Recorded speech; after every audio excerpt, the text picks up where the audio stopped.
Guys, thank you very much for listening to the Photography Bar podcast. If you enjoy the show, please make sure to support us by subscribing to our YouTube channel, and you can follow us on Instagram, Facebook, Twitter and TikTok, as well as our Patreon, all of which will be linked in the show notes. Please leave us a 5-star review on your favourite podcast apps such as Spotify and Apple Podcast. And with all that said, let's head to the bar.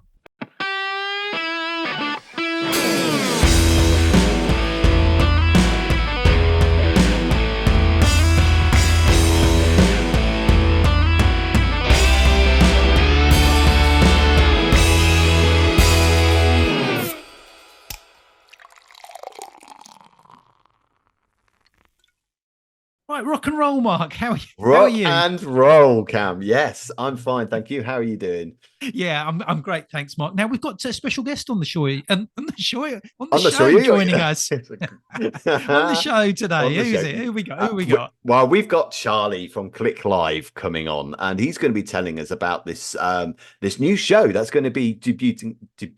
It's going to be on his debut this year. I can't even say debuting. Is it debuting? Is that even a word? I don't know. So yeah, an intro. What an intro. So yeah, Charlie from Click Live is going to be on, and he's going to be telling us about this show that's called Click Live. And I'm just going to leave this with you guys. So stay tuned to listen to this interview because this show sounds amazing. But this is what they're saying about it. They're saying it's going to be a destination event for photographers. I'm just going to leave it there. Okay, so before we get into that, there's a couple of things that we need to talk about, Mark, because there's been quite a lot going on. But there's something that happened fairly recently that everybody knows about that we've not had the opportunity to comment on because we've been so busy with everything else that's been going on. Yeah, well, that I know you wanted to bring up, didn't you? Yeah, well, obviously we have been away because we've been doing the photography and video show, and I just want to say a big thank you to everyone who's been watching our videos and things like that. We had a great time there, and it sounds like people who we saw there did as well. So yeah, do you know the YouTube? Yeah, I want to just jump in. Sorry, Mark. Carry on. Thank everyone for watching all the short reels that we've been doing and the main show that we did. We've had a lot of views on that show on YouTube. So if you haven't seen it, you can see it's out there. Watch it. But we've had a lot of people. So everyone that's watched that main show and been commenting on the reels and everything that have been on the socials. Yeah, thank you so much. But yeah, Mark, back onto well, because we've been so busy doing other things, we haven't been able to comment on it. And I think, but for our audience, just that, me and Cam had a big conversation about this before we decided we wanted to have a chat about it. And we don't want to go on it about too long because it has been, there's been a lot of people talking about this, and I think it's an old story now. But it's basically the story about the Kate Middleton photograph. Like I said, we're not going to talk about this too long. We do wish her well, by the way. This isn't we're not here to chastise her or anything. But for me, I think with the way that photograph is edited and what have you, and we've always been a cheerleader for Kate's photography work on this show, haven't we, Cam? And she has done good work. But I think this is a good reminder, that at the end of the day, she's not a professional photographer. And when you are a big institution like the Palace, this is where I think you really do need a professional photographer to be part of those communications, be part of the communications team, because Kate made a mistake with the editing. She like I said, she's an amateur photographer. It's the sort of mistake I would have made before I was a professional. You can't really have a go at Kate for that. But the comms team, what the hell are you doing? There's no way you should have let that through. But for me, it was just a case that we have all these lovely apps on the phones that you can face swap and all these kind of things, which everybody does. But actually, if you're going into the professional forum, you need a professional photographer to do it. Yes and no, Mark. Yeah. What my take on it is that everyone wants to see reality. I think the fact that everyone likes the fact that she took the photo, she is a keen photographer. She's done the photo herself, and I think a lot of people sort of think that there's a bit of reality to that, and I think that's why I think it was good that she did it. Yes, you're completely right on the comms team and everything, that it should have perhaps been checked and everything. But to be honest with you, the way I looked at it is, who cares, right? She took a photo. She did a bit of editing. Maybe the editing wasn't very good, right? She's only human. She put it out there, right? She's not, made them look completely different. She swapped a couple of things around. She's maybe edited a little bit. Hey, every photo that we see out there is edited. And the whole thing, and I can't believe we're talking about it. To me, it was Yeah, just I can't either. I don't want to go a into this too much non-story. because I It was a do. non. Well, Yeah, but I that was think for me. there's It more was. to it than that, Cam. I like to say, and I think anyone who wants to hear the other side of that, I think, can just go into all the other mainstream media. We don't want to talk about it because at the end of the day, she's dealing with something that's terrible. I've had it in my family, and I know how bad it is. So all I do is wish her well. But I personally think if you want to communicate something like that, get a pro in. Personally, that's my take. Okay, right. Next thing, there's been two hot topics, Mark, that have Yeah. hit the news this week, and the first one is a new lens released by Nikon. So anyone now, it doesn't matter if you're a Nikon user or whether you're a Canon user or whether you're Olympus or Leica, whatever it is. When somebody I think comes up with a new lens. It's worth thinking about. Now, Nikon, I think, is this the greatest lens in the world?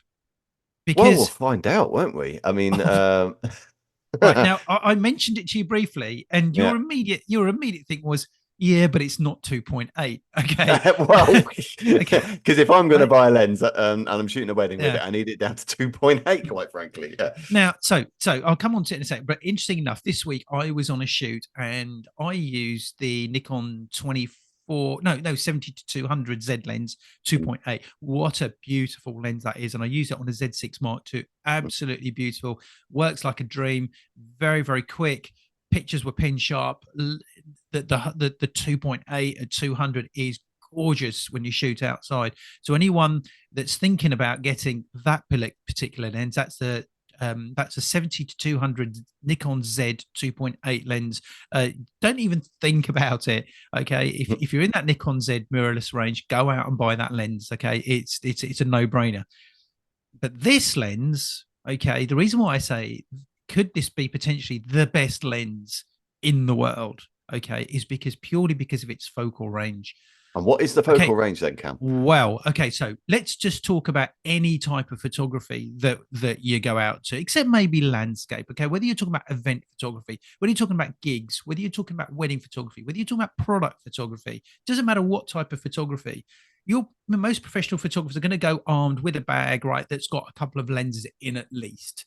Okay, you see wedding photographers and event photographers is a classic where they've got those camera straps where you've got one, cameras one on each side of your waist, and one's got the 200 on, one's got the all round 24 to 70 lens on and everything. Okay, That's but here that's it basically is. describing Okay, me at a wedding, isn't it? So exactly. Okay, but here it is. Okay, Nikon Z have the Nikon Z lens is a focal range of 24 to 200. whoa, okay, that's a pretty big zoom. Okay, now what's remarkable about it is the size of it. It's not much bigger than the 24 120 and the 24 200 lenses. Okay, it is remarkable. It really is. Now, yes, the downside is that it's f4 and it's not 2.8. Okay, that's fine, but as if you want one lens, I get so many people said to me, what's the best all-round lens? What's the one lens I can buy if I wanted one lens that give me the opportunity to do everything I want to do? There's always going to be a compromise. You either Yeah. say, well, there isn't, because you're going to have to buy two lenses, because really, Yeah. ideally, you want something that's 2.8. So there's got to be a compromise. So the compromise is this amazing focal range, 28 to 400. Okay, it goes to f4. There's the compromise. But you can do landscape. You can do sports on it. You can do weddings on it. You can do events on it. You can do gigs on it. You can do product photography on it. And it's remarkable in size. It's remarkable in weight. It weighs 725 grams, and that's the lightest lens in the Z lineup that extends to 400 mil. I think they've broken new ground with this Nikon. And for me to say that about Nikon are breaking new ground. It's fantastic. I mean, it's quite a big thing to say.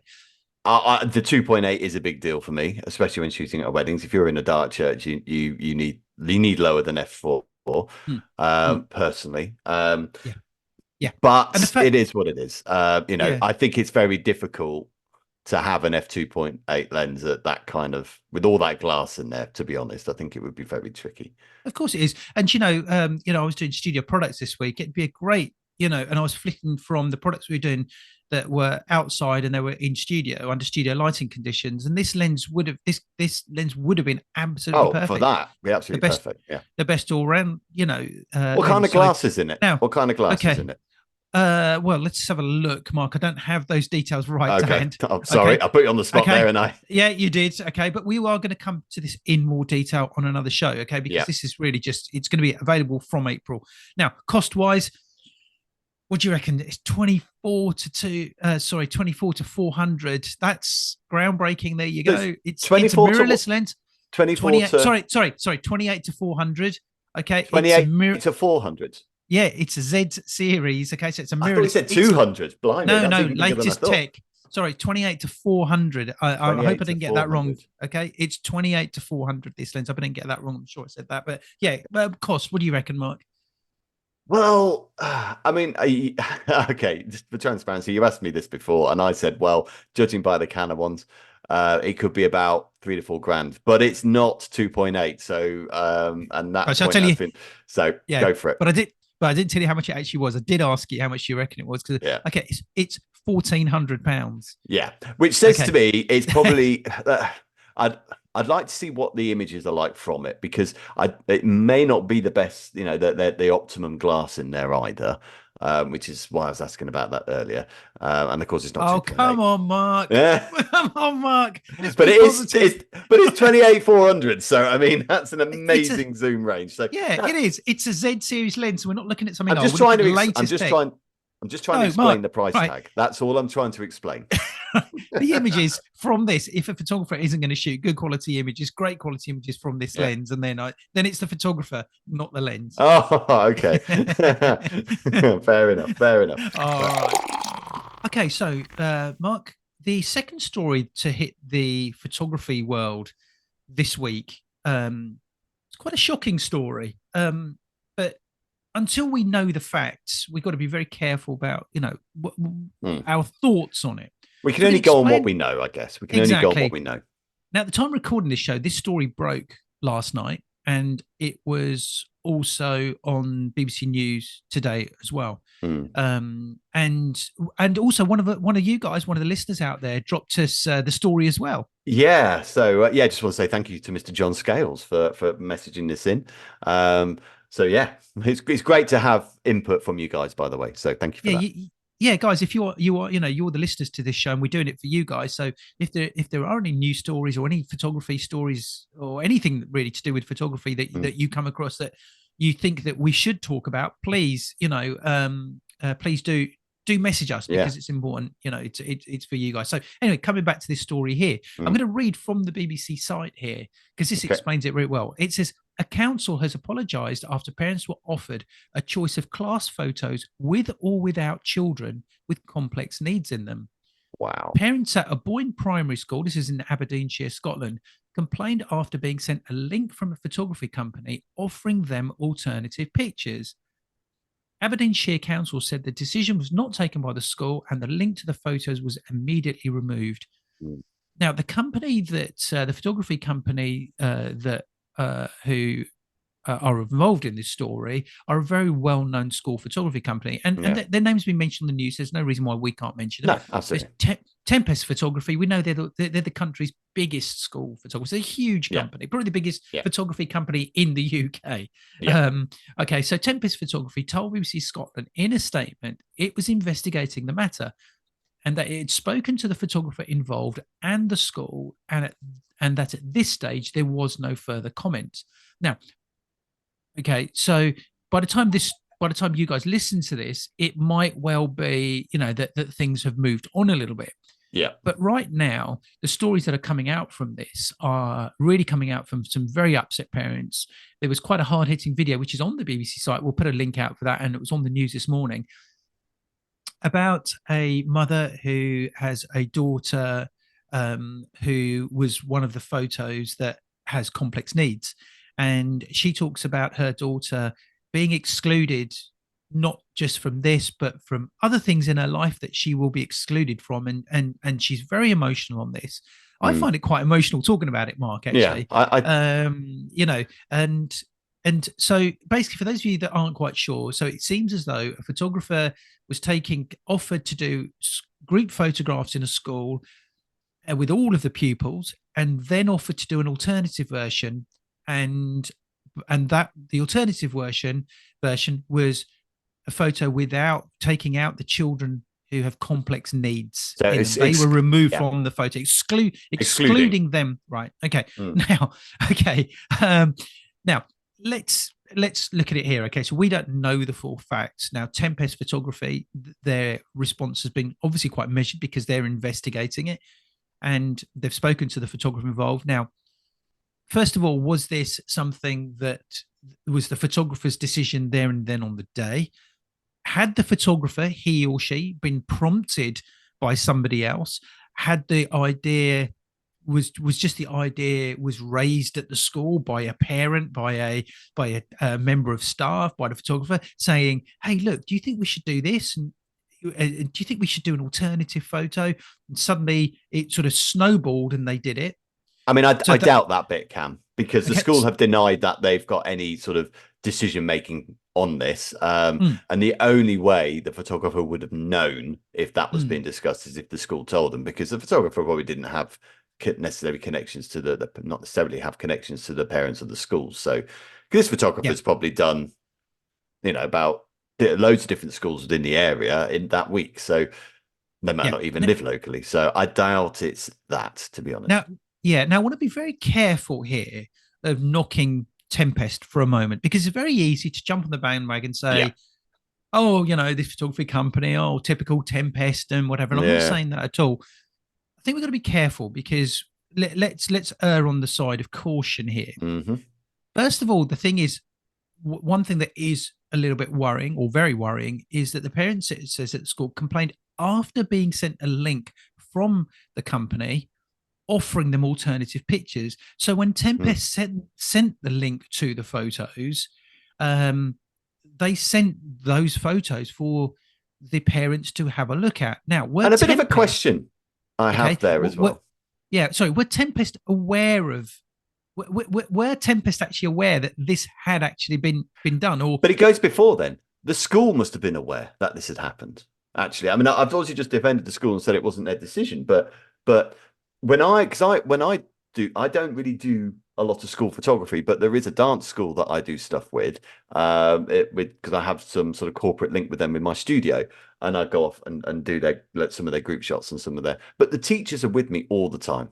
When the kids are with me, there's always a representative from the school with me, as it should be. So when he or she, the photographer that is, was arranging that group, a teacher would have been there, and a teacher would have seen that he would have excluded those children from the picture. So actually, the school would have known about it there and then. They would have known what was going on. Surely then that the school would have said, the school should have said, "No, that's not right." And in actual fact, right, let's think about it. Okay, they've done the photos. Surely at some point after the shoot had been done, somebody would have thought, "Hang on a minute, this isn't right." Okay, those photos that we took that excluded those children, we need to just get rid of those. We're not going to show those. We made a cock up. We made a mistake. Okay, it wouldn't have come out in the open. Nothing would have been said. They could have brushed it under the carpet and said, "Hey, look, whose crazy idea was that? Hey, you know what? I've been thinking about it, and I think we're wrong to do this." And if they had any inclination that they've done the wrong thing, then the thing the right thing would have been to take those photos off, is just to get rid of them. Yeah. Okay. Yeah. And no, I agree. Right, but obviously they didn't. So, was the photo? Let's not knock the photographer. Was he or she under pressure to do this? Was he or she directed to do this and didn't have a choice? When this photographer uploaded the images to Tempest to upload, did this photographer say, "Hey, look, you need to be aware of something here"? And then and did somebody at Tempest then say, "Okay, that's fine, we don't have a problem with it"? Or did they think, "Oh, actually, hang on a minute, that doesn't seem right, and we need to take this up higher up the chain at Tempest"? Say, "Hey, look, this photographer's been to this school. This photographer's either decided to or has been told to do these photos. Where does that leave us?" It seems like a complete sort of lack of ignorance, a chain of ignorance has resulted in this. You No, know, I agree. I think there's. I mean, I know what you're saying. We shouldn't be knocking Tempest, but and I think actually this is collective responsibility here. I think the whole mm, process needs to be it's a knocked. chain. Actually, I think the school, like I said, it. I mean, I could be wrong. I mean, I don't do big school photography, but in my experience, you do have a teacher there, so he or she, the teacher that is, would have seen what was going on. Um, I don't understand why the photographer would necessarily want to do this. It's not as if it's going to make his or her job easier because Mm, they're doing extra work. They're taking an extra photo. So mm, if anything, that's going to slow the process down. Because I do know one thing, when I'm doing the dance school, part of obviously I want to get great shots and everything, but part of it also is I've got to get it done quickly because these kids have got to go back to their classes, and you don't mm, want to hold their day up any more than you mm, need to. So it does seem like an odd decision for the photographer to make, because, like I say, it's just going to make her or his day a bit longer, mm, and going to put they're going to put them under a bit more pressure. Um, but then it seems odd that anyone would want to do this, to be honest with you. It just seems like, when companies just do something and you just think, well, why? That is a ridiculous thing for you to do. Everything's going well for you. Why have you decided to do that? It just seems like a massive own goal all the way, because it's just not the right thing to do in any way, shape, or form in this day and mm, age. Why mm. would anybody think that excluding children with complex needs from a photo is the right thing to do? It's not, no matter who you are. I mean, if let's say, for example, let's say it was the photographer's choice. Okay, let's just hypothetically here, like you were saying, if those photos got uplinked to Tempest, which I think they do quite quickly, don't they? Mm, Um, then someone there should have gone, hang on a minute, why has he done this? Maybe they didn't notice. Maybe it was just or maybe they thought maybe this is discussed at the school, or maybe the photographer is not a new photographer and is a very well experienced photographer and has a bit of pull and said, well, if that photographer thinks that's the right thing to do, then that's the right thing to do. I feel there's a lot of not taking responsibility of the decision and actually asking questions about it all up the chain, really, for it to get to the point where they're sending links out to the parents. Um, mm. I don't know. It just seems the whole thing seems stupid I don't. to me. Yeah, it does, and I don't like, when stories like this come out. I don't like to immediately jump on the No, I don't bandwagon either. and accuse people, because I think there's always, you always have to, mistakes are made in life. People make mistakes, and some are big mistakes, Mm, some are minor mistakes, and this seems to be a real sort of balls up. Let's just sort yeah. of put it out there, okay? Yeah. But that doesn't mean to say that we should lambast anyone, right, long term, and say, look, like, I wouldn't like to see, other schools or institutes say, right, okay, well, we're not working with, with Tempest anymore. Mm. That's unfair, in my opinion, because when something goes wrong, people should be given the opportunity to rectify things. Well, that's how That's you just. judge a company, isn't it? I've always Hmm, said it doesn't matter how you if I've had bad service or a bad experience with a company and I hmm, complain, I always hmm, judge that company on how they deal with that complaint, not necessarily by what happened. Because if something happens and they rectify it, then that's hmm, absolutely fine. hmm, You have to. And there are many decent, hardworking photographers that work for Tempest, hmm, and I'm sure there are in their head office and their labs and stuff. hmm, That all just want to do the best job for their clients. Absolutely. There's no way. However, this is more. I mean, you call it a balls up. Actually, I think this is more than that. This is it's so insensitive, and it's so distressing for the parents. I mean, you watch this BBC, you look at this BBC article. It's on their app, and they interviewed one of the parents, and she's almost brought to tears in some of it. It's a real hard watch, that video, hmm, hmm, um, because this child is, to be excluded like that is just it's just horrible. And hmm, and I don't hmm. really. I can only assume, and I know I said it might be an inexperienced photographer. I can only assume it was an inexperienced photographer who didn't really think about what they were doing, if that's the case. But then it should have been picked up at the head office as But well. then, I but I that's think that's what I mean, Mark. We just don't know. We don't know. As you We said, don't. right? Yeah. Yeah. So it could have been a very experienced photographer. It could have been that the message just wasn't passed. The photographer could well have uploaded the images and may well have emailed to say, "Look, I've uploaded the pictures, blah blah." Maybe it was just lost somewhere. It shouldn't have happened. But the last thing I want to say about it is I want to hand this back to really is to one of the parents, and is again reading from the BBC site, and I think this is the right way to finish off this story. It says one of Natalie Pinnell's daughters, who has additional support needs, attends a school. I was unsure why two options were given, she said, of her daughters were photos. To say I was shocked is a massive understatement. I can't understand how a human can think it's okay to effectively give people the choice to erase children from their class and their history. Correct. And I think we should leave it at that. Okay, Mark, let's grab a drink. I am joined by Charlie Kaufman. Now, Charlie is the founder and owner of Click Connection Corporation Limited, which incorporates the Click Group, as well as one of the world's most prominent studio accessory brands, Click Props, which has won multiple awards from the SWPP and has won a 5-star gold award from Digital Camera Magazine. So that's pretty cool. He's also a fashion photographer in his own right with 30 plus years of experience behind the lens. Don't tell anybody how many years. Sorry, it's out there now, Charlie. Sorry about that. He also owns one of the UK's largest photography studios, the Fresh Academy. And despite all of that, you'd think he'd be busy enough, right, guys? But no, he's decided to put on a 3-day photography expo in Coventry this year. So, Charlie, how are you doing? Have you got any time to do anything else other than work? No. How am I doing? I'm tired. Gary Hill, our director of photography and education, and myself are literally in the middle of a 4-month expo tour with Click Backdrops and obviously promoting Click Live. We've already done the US, I believe, 3 times this year already. Oh, wow.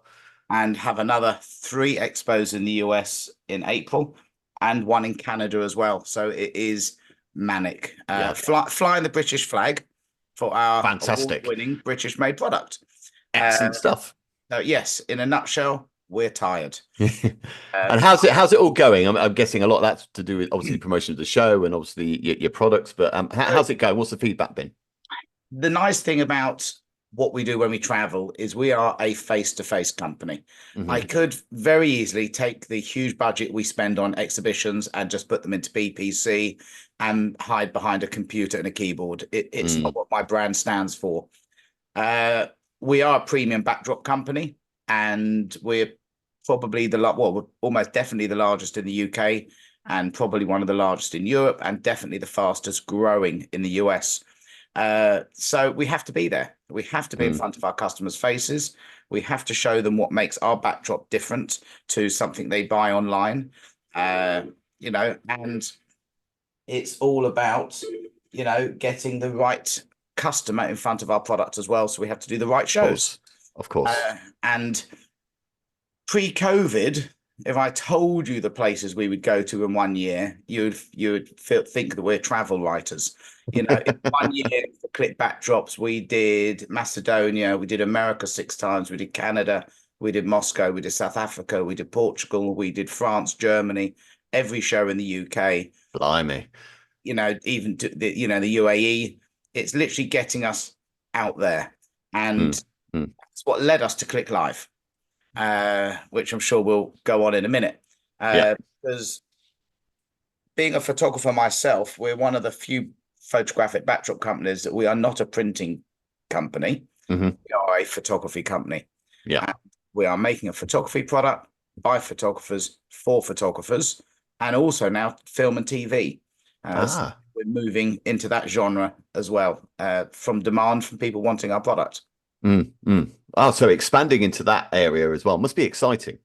It's fun, and what is exciting is meeting different types of photographers. So there's a huge difference between a wedding photographer, a studio photographer. There's massive difference between a school and high volume photographer.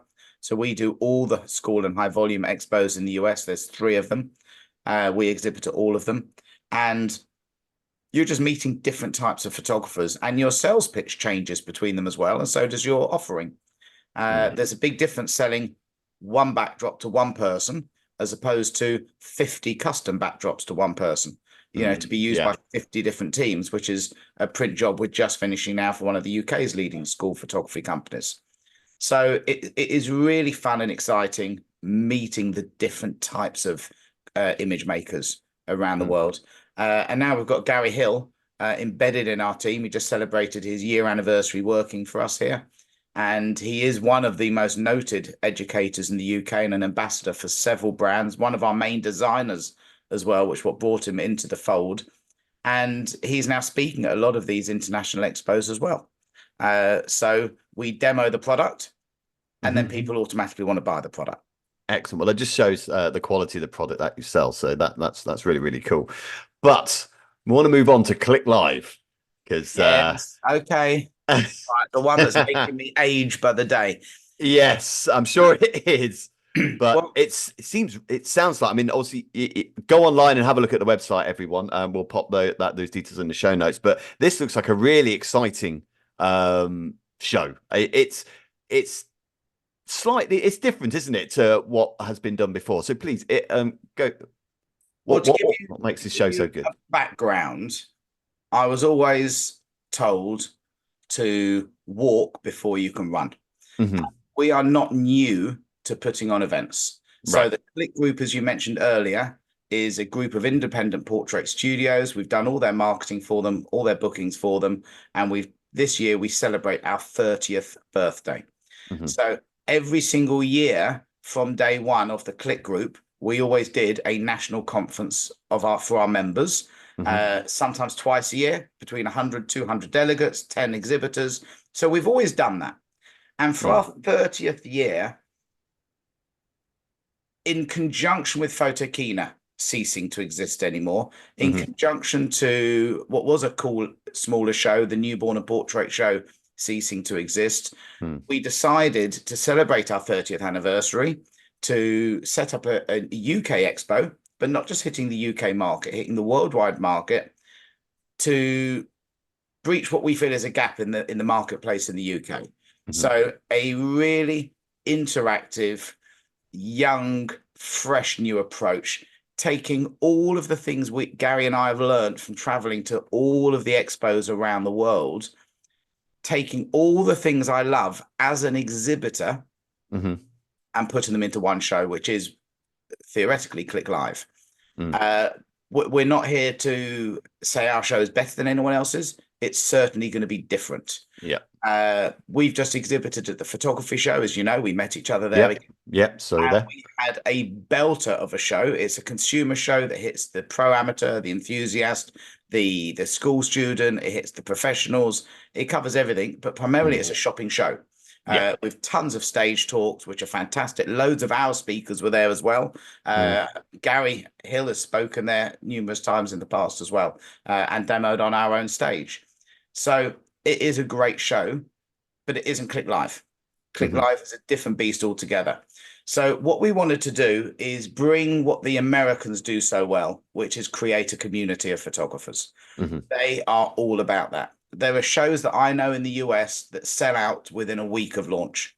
Wow. They're excited to go there. It's in their calendar. Their yearly vacation, or as we say, holiday, goes around when that expo is, not the other way around. And that's what we want to do with Click Live. And Click Live is only year one. So we have a dream. And the dream you remember me telling you about is the 3-year plan. And it evolves from Click Live in year one to Click Live 2 in year 2. That's when we prove Click Live year 1 wasn't a fluke and it wasn't luck. And in year 3, 2026, it should hopefully, if all our ducks are lined up in a row, evolve into Click Fest. And that's our dream. That's my,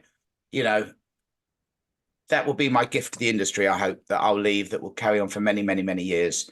It would be a cross between Photokina and Glastonbury combined. Something for every creative of every age group. That sounds fantastic.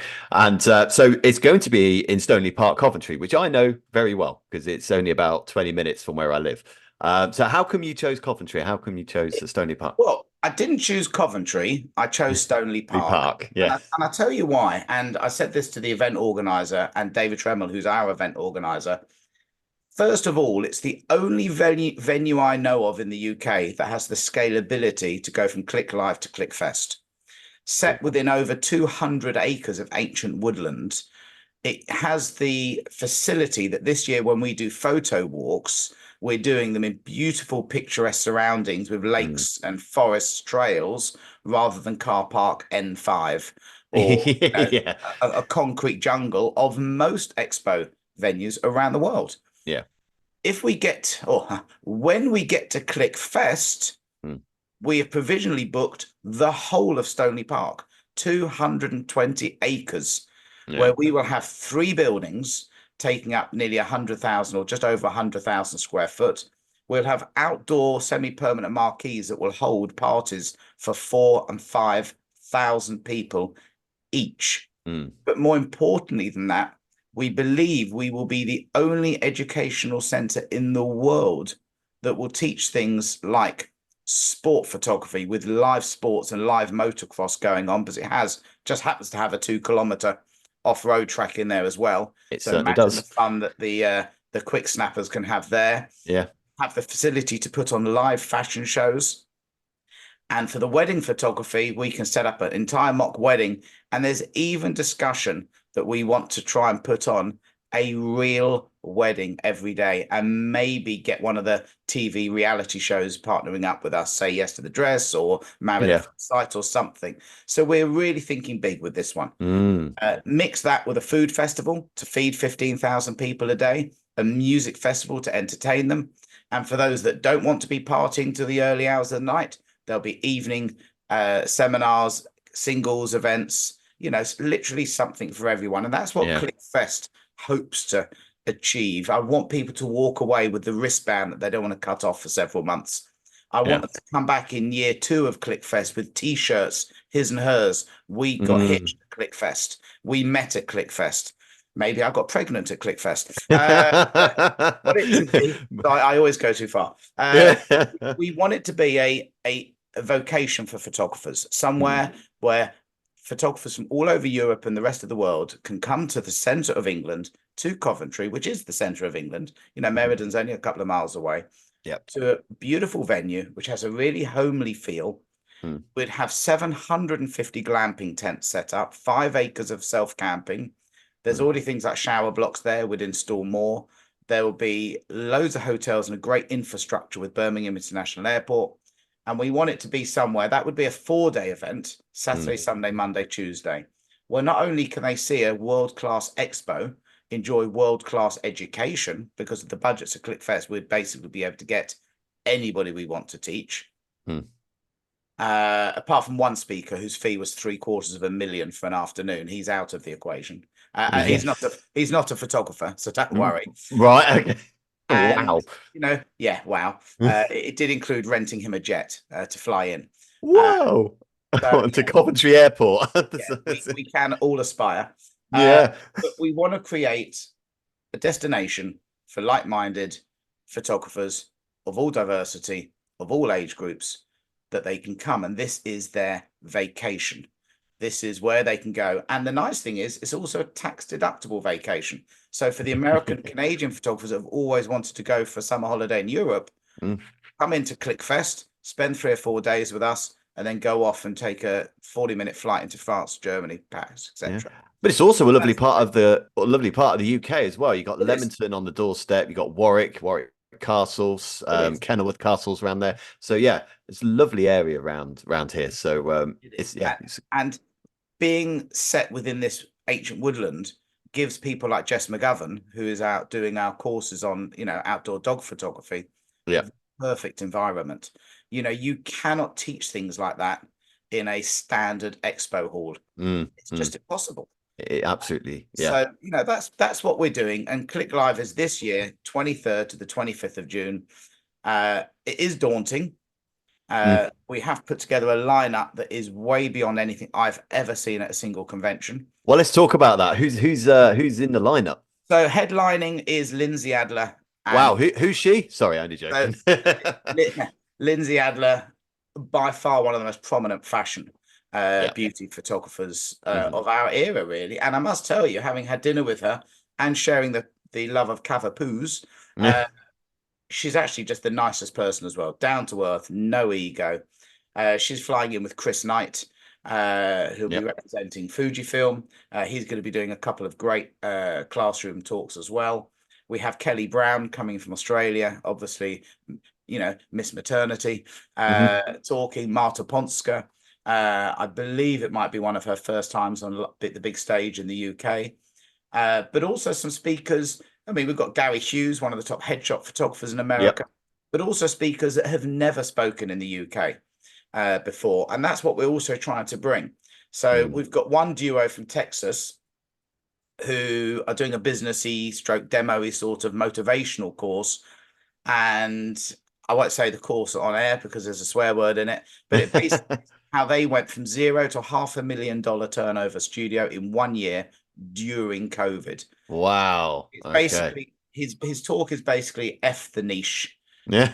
Do whatever it takes to put food on the table to build a business. So courses like that. We've got the most incredible digital artist, Kimberly Smith, who's never taught in the UK before. What she does with her painting, digital paintings, is breathtaking.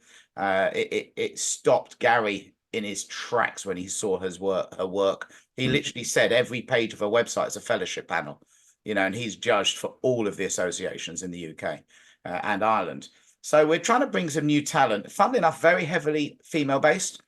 Yep. So I have noticed that a lot of the shows that we go to are very male based. We expect from our ticket sales already, we've got a 60% or just over 60% female audience booking tickets. That's awesome. Well, it's fair because it represents the professional market in the UK. Yeah. We're about an 80% pro to pro amateur split so far as well, which again is different to some other expos. We've also just set up with our friends at Graphy Studio and FedWed a second live stage. We had so many speakers wanting to speak at Click Live this year. We had to put another live stage in right on the trade show floor where all of our education is. And this will have 15 more talks, all aimed at the wedding market, hitting pockets of wedding photographers that we've never had before at these shows. Nice, young, trendy talks. Again, very biased on equality and different topics as well. And those are all talks that are included in the entry fee of Click Live. That's brilliant. That's brilliant. And you've also got portfolio pods.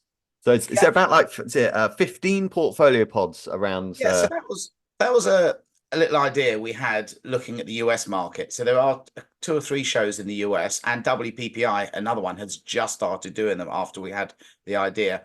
And these are basically shooting bays. We're going to do them in a bit of a better way than we've seen them in the past, but primarily they are spread across the trade show floor, as everything is at Click Live. So one of the nice things, apart from the photo walks, everything is in one room. All education, all the trade show, all the portfolio pods, all the live stages. You don't have to go out of the room. Once, like a casino, once you're in there, everything you need to enjoy the day is in there. And we've got 15 portfolio pods, most of which are sponsored by brands near the pod, i.e. Fujifilm has 2, Niwa has 1, Godox has 1, etc. And Nanlite has 1. And they'll be lit with the partner brands products or demoing the products. But primarily it is a pod that will invite photographers to bring their cameras along to the show. Normally I laugh at photographers with their cameras dangling around their waist at shows, and I think, why on earth are you? Why have you brought it? But I want people to bring their cameras to the show. Why? Because we want them to photograph all the diverse models across the portfolio pods, which will be male, female, of all age groups. There'll be no nudity or semi-nudity on the portfolio pods. It will be a family show. And it will have pods for wedding photography, for headshot photography, for fashion, for beauty, for portraiture.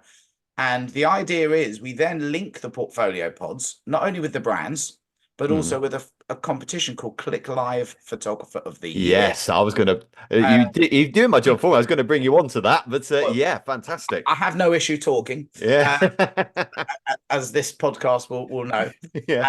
Basically, what Click Live Photographer of the Year does with our friends at SlickPick, who are our US-based web partner, we'll open up a portal after Click Live for thousands upon thousands of images from these portfolio pods to be entered into. Now, the first thing that gives us is the content that we desperately need for year 2.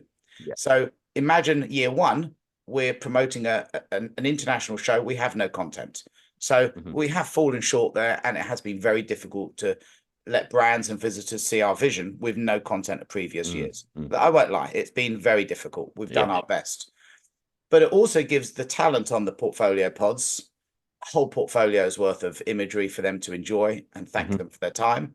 Yep. But more importantly, for the attendee point of view, one winner will win a prize bundle sponsored by our very generous exhibitors, worth in excess of £20,000. Wow. Okay. Definitely worth entering, everyone. Well, take your cameras. Definitely. 100%. The jewel in the crown is a £5,000 gift certificate from Fujifilm.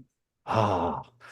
All the labs will be chipping in, the associations will be chipping in, our digital partners, lighting partners. You will have enough kit after that to set up a studio if you don't have one already. And I will let one little secret, just to let you know how serious these portfolio pods are. There will be a certain photographer walking around the show, and they will be named nameless at the moment.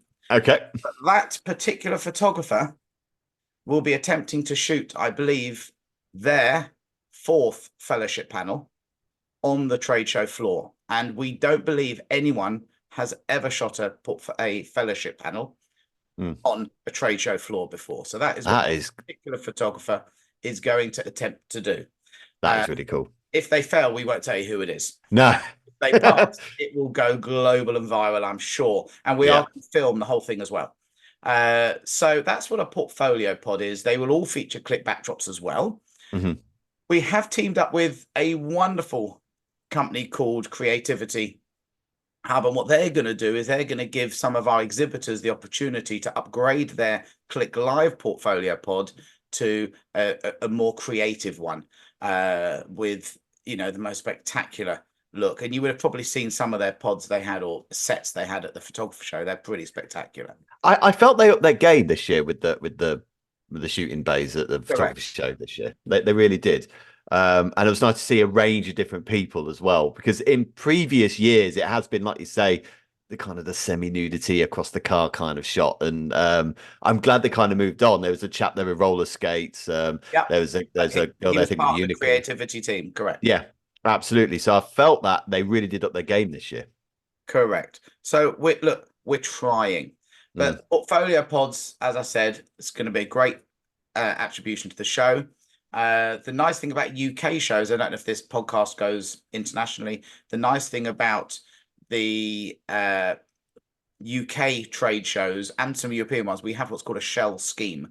Not in America, they have pipe and drape, which separates one stand from another, which is basically like net curtains. Yeah. Which I can't bear. The nice thing about European shows is we have a physical shell. So these will be little studios. And the other nice thing, having these 9 square meter, 15 square meter, 12 square meter portfolio pods, it gives photographers who have smaller shooting spaces inspiration. So they will see what they can achieve in a smaller space, go to their home studio, that might be their garage, which is a huge section of the UK photography industry. And they'll be able to recreate what they've seen, you know.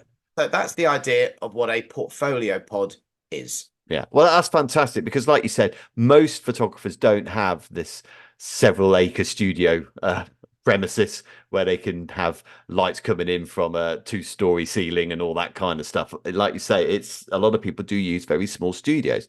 So to be able to sort of transfer that into that kind of aspiration of what you can do with it, I think is marvelous, really. And it should be really inspiring for people to go and see it. We hope. Excellent. And what I'll say to any attendees, don't hog the portfolio pod all day. Yeah. A few shots and move on to the next one, because we're expecting it to be very popular.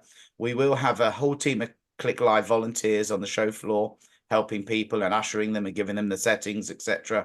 A lot of them will be lit with continuous light, which saves the need for trigger swapping. But some will be strobe lit for flash partners, etc. We're very excited to see what imagery can be created on the portfolio pods, and obviously feature the clip backdrops. Yeah, absolutely, absolutely.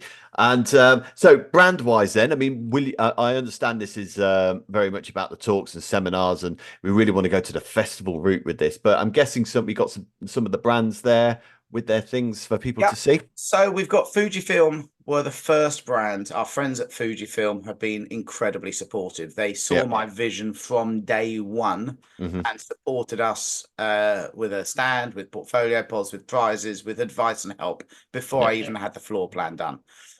We have another couple of major camera brands literally confirming as we speak. We've just signed up Park Cameras as our exclusive retail partner. And they will bring a wealth of knowledge and expertise. And obviously, they'll be selling all of the camera brands at the show.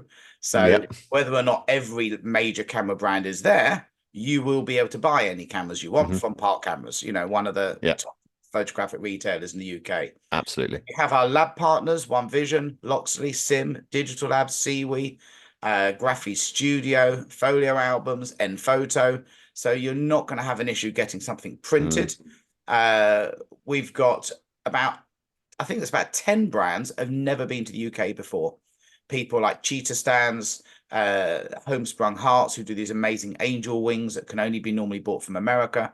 They're flying in to offer, you know, the UK community these products without having to worry about, you know, delivery costs and tax things.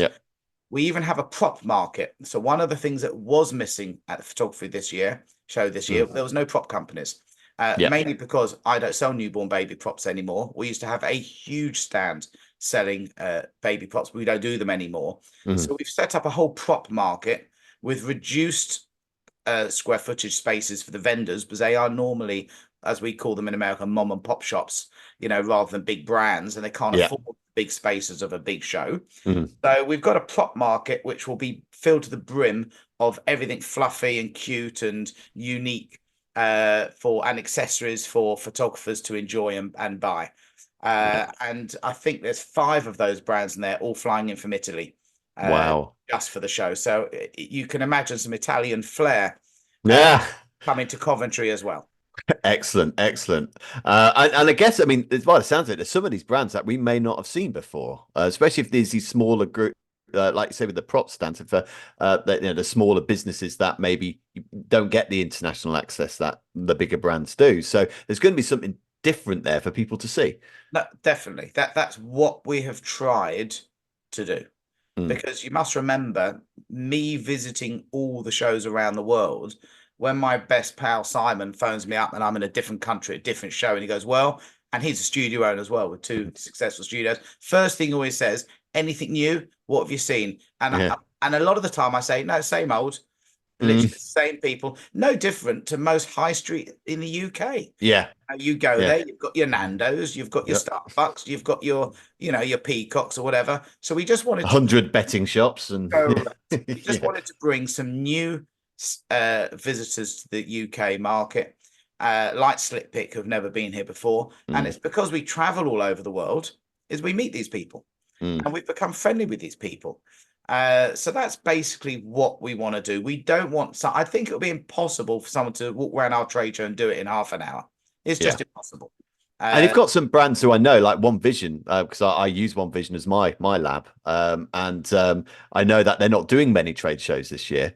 So it's good that they're actually coming to this one. We're the only trade show they're doing this year. And they are also our headline sponsor of our after party and awards. Because one of the things, and I know you're going to probably come onto it, but I'm just going to beat you to it.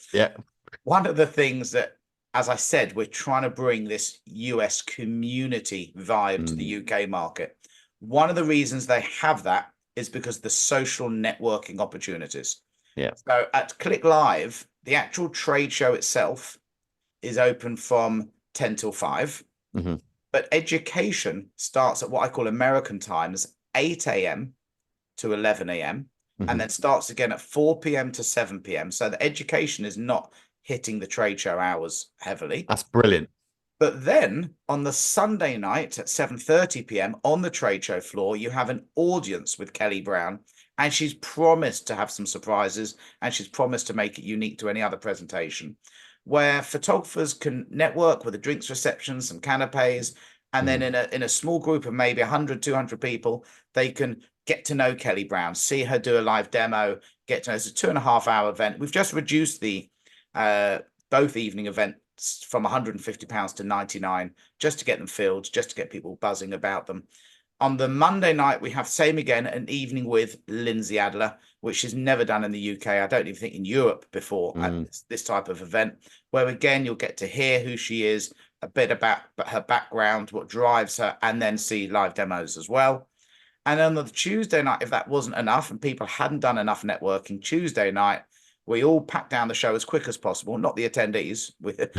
They need to vacate quickly, so all the exhibitors can pack down as quick as possible, head over to our host hotel, which is the Doubletree by Coventry, Doubletree by Hilton in Coventry, and we have a black tie 3-course after party with live music, or disco rather, afterwards. And that's when we will have our awards evening as well. And that's being sponsored by One Vision as one of our headline sponsors there. So it's full on. There's something there's something to do from 8 a.m. till 10:30 p.m. every day. Wow. But in the US, they're shooting sometimes till midnight every day. It's more normal there, isn't it, for that kind of thing? We one of the things that, because obviously the video's gone out and lots of people know that we were around at the photography show and we were doing lots of interviews and things like that, and then suddenly 5 o'clock happened and we had to go, and I just thought, I remember saying it closes early. This is early, isn't it? 5 o'clock. So for yours to going on, until 10 in the evening, you're going to get lots of time to do lots of things, because there is a lot going on, and you sometimes feel rushed at the other shows because you're against the time. There's been also plenty of times I've been an exhibitor when I've had a phone call the next day from an attendee saying, "Oh, can I have the show deal, please?" Because I was in a class, and by the time the class finished, the trade show's finished. Yeah. Class was all day, and they didn't get to go to the trade show. So we are primarily, and I don't want to upset any attendees, I am an exhibitor, and we are dubbing Click Live the Exhibitors Exhibition. So our priority is to our exhibitors and our trade, and the attendees will benefit from that love and devotion we're giving to our exhibitors, because we need exhibitors to put on a trade show. You can't do it without them. Then we put in the social element. Then we put in there the Click hospitality that my team is famous for. There's even pictures of me serving barbecues at Click events in the past. And then we put in the other little perks and surprises, like the portfolio pods, like the Click Live Photographer of the Year. We've also got Sarah and Dario running the judging room, which is their very popular live print critiquing event, which they're going to be doing every day. Awesome. And I believe that's 12 till 2:30 in classroom 2. It's free to attend for anyone with an expo pass. We will also have live print judging of the Click Masters Photographer of the Year on the trade show floor. And it's this live critiquing and live print judging that the Societies of Photographers does so well at their January convention. It's one of the biggest attractions. So obviously, we want to roll that into Click Live, because the best way of learning to be better is to see the mistakes and to watch live critique. So it's essential. WPPI do it, and we're having that as well. In fact, one of the questions I have seen online: why are we charging people to go to our show when the other major show in the UK is free to professional photographers? Well, first of all, I believe a show should either be free for everybody or it should be charged for everybody.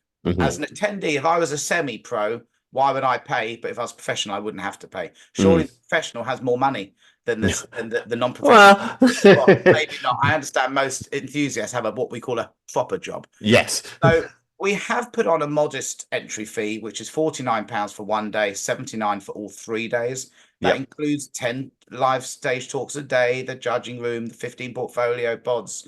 It includes the print critiquing, the trade show. Now, bearing in mind, parking is free at Stone, where other expos you're paying, 10. Well, it was £30 a day. 20 quid on the NEC. basically. Right, It's $17.95. Yeah. Yeah, so our parking is free, and there's also tons of coupon codes out there from all of our partners, from us as well, offering 50% off the admission anyway. And what we've just introduced, because we are young enough to pivot as a trade show, and we are listening to our audience, and a few of our audience said, why are we having to pay for entry to the show if we want to book a masterclass, which is costing anywhere between £99 and £299? We thought, you know what, you're right. So anybody who purchases any of our education classes, they will get a 3-day expo pass free. Perfect. And even while I was on this podcast right now, we had one of our ladies who booked a year ago. She booked her 3-day pass, and she's just now messaged me to say, I want to do the Marta Ponska course, and she also wants to do Simple and Powerful Studio Lighting Workflow, and she'll buy those tickets, and we will refund her the entry fee she paid a year ago when we launched Click Live. That's awesome. So we are very good like that. And the other nice thing about the entry cost as well, whether it's free or you've paid for it, it also comes with a 1-year online gallery from SlickPick with free hosting for a year, worth $100, cool. which that's cool. £70. So we are charging a small little entry fee, or book education, it's free of charge, but you can get that back very easily, or get a lot of value for doing so. Well, if you think about what a festival costs these days, like a music festival, I mean, you're looking at least double that, at least. In fact, just for one gig now, you're paying about 100 odd quid for a ticket. So yeah, it's a good price for what you're getting, and it sounds a lot more involved as well. Where can we get the tickets from? Where should we go?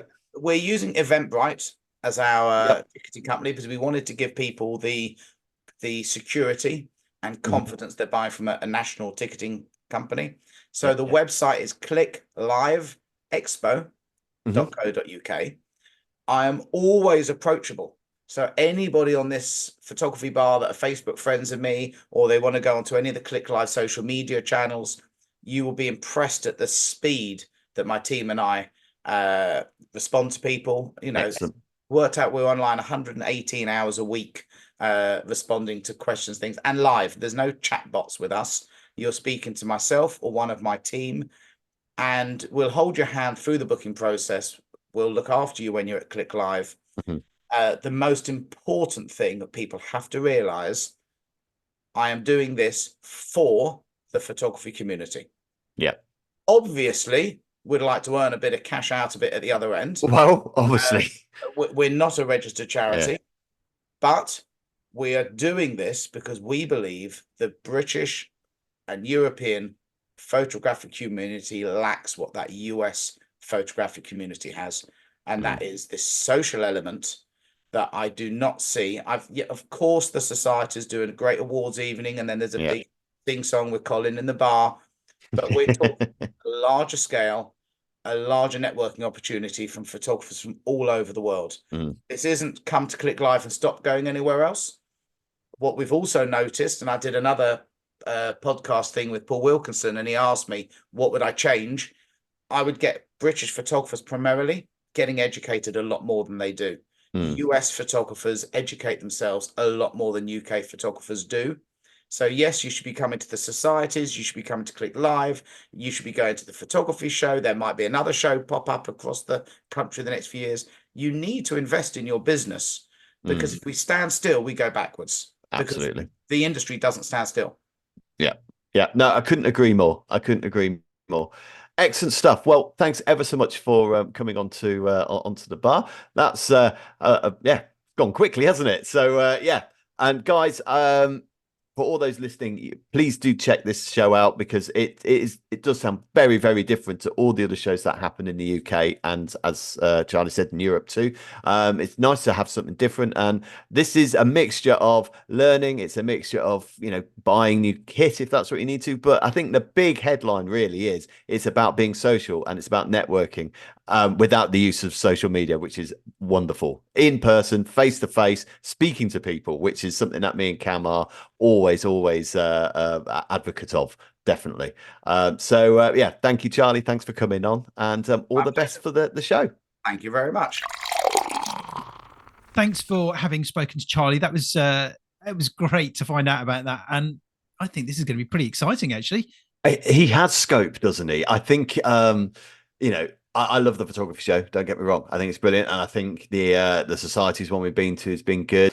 And really, really good. I think this one is going to offer something different. He's taken a lot of sort of influence from what goes on over in America, and just to create that kind of festival vibe. And he has this 3-year plan. So he is going to go to this festival, which is going to include sort of more live events with musicians as well. I think it's going to be really good. I think it's going to be something there for everyone. Anyone who has a slight interest in photography is going to be interested in this. You've got all those hubs, the photography pods. They got the Click Live Photographer of the Year, which would be really cool. You've got some really good workshops. I like the fact that it's not, because it's not like photography show where, for a lot of people it's free to enter. You do have to pay to get in. But I think that this is going to be a something else show. I think this is going to be different. I don't think it's going to be necessarily a competitor to the photography show. I think it's just another thing. It's just a different way of doing it, and I'm really excited. And we're going to be going. So we'll be able to do a bit our review of the show. So we'll be there one of the days, which will be really cool. And everyone listening, we do have some discounts on the tickets. So do check out our show notes. There's discount on the tickets, and there's also a discount code for some of the courses as well. So do have a look at that. Great. Mark, just one thing on that you were saying, you said about the photography show and Click Live and the Society show. I think it's great that we're really lucky in the UK to have all of these events, because, when the photography show, we used to be called Focus many years ago, it used to happen once a year. It was the only show, and like you go this whole year and there would be nothing else. And then obviously, the societies do their work, their road shows sort of periodically throughout the year. They do their main show, and now you've got Click Live as well. I think there's so much, there's so many opportunities that people like Charlie are offering. The opportunities are greater than ever before, and as photographers, we're really spoiled in this country, in the UK, for stuff like this. Really looking forward to this. What I love is the element of fun that he's injecting into this. It's not just about work, it's also about networking, and it's all that kind of stuff, but it's also having a bit of fun and making a weekend of it. And it's kind of got that festival vibe, which I think will be really good. And that's what's going to make it different, I think. And Stony Park is a great venue as well. So yeah, looking forward to it. Good stuff. Now then, Cam, okay. There is something else we just wanted to discuss, wasn't there? Just at the end. There is, actually. Yeah. So this will be the last podcast. Okay, not quite. Okay, You're just scaring loads of people. Okay. It's not the last. Right. Okay, no, not at all. Far from it. Far from it. In fact, we're growing very, very well. Okay, this will be the last audio podcast. Audio only podcast. Audio only podcast. Okay, you'll still be able to hear the audio. Okay, but we are also going to be video, and it will now be on YouTube, but it will be on all the other podcast outlets, so as you would normally listen as well. So there'll be more visuals that will be introduced.